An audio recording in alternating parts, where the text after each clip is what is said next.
A rising star in the United States Congress says the US and Australia should be prepared to go to war to defend Taiwan against a potential Chinese military invasion within 6 years.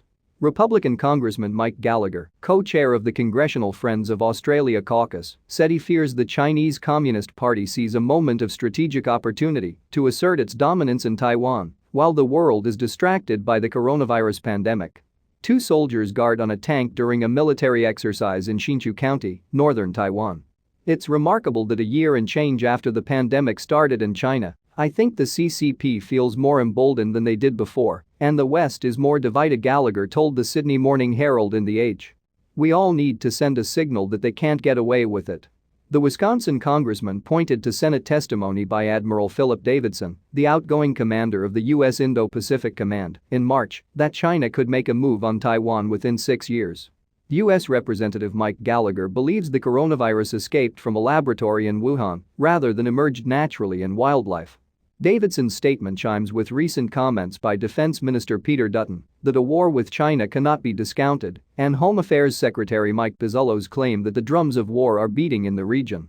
Gallagher, a member of the House of Representatives Armed Services Committee, said the U.S. and its allies should deploy more submarines, naval ships and intermediate-range missiles in the Indo-Pacific to convince Beijing it would lose any military dispute over Taiwan.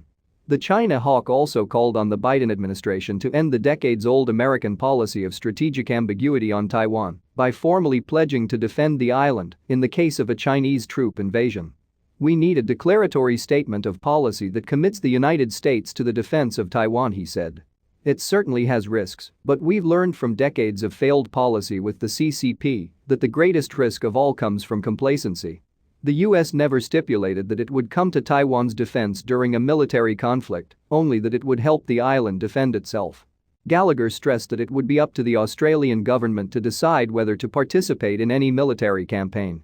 But he added, "What's beautiful about the US-Australia alliance is we've fought every war together since World War I, and my hope is we continue to stand together in times of crisis." 3 Last week, Singapore's Prime Minister Lee Hsien Loong called for the US and China to try to see past their differences because of the damage conflict between them would do to the world. One of Taiwan's guided missile frigates at naval base in the northern port of Keeling, Taiwan in March. "You are going to have a state of tension, anxiety at the very least, and conflict possibly all over the world," Lee said. "This is going to be bad, not just for other countries big and small, but for both America and China." A U.S. warship, the USS Curtis Wilbur, last week sailed through the seas separating Taiwan and China, a move that angered the CCP. The U.S. action sends the wrong signals to Taiwan independence forces, deliberately disrupting the regional situation and endangering peace and stability across the Taiwan Strait, a spokesman for China's Eastern Theater Command said.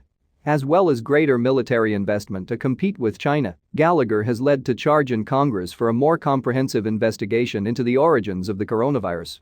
Gallagher believes it is most probable that the virus escaped from a laboratory in Wuhan rather than emerging naturally in wildlife and spreading to humans.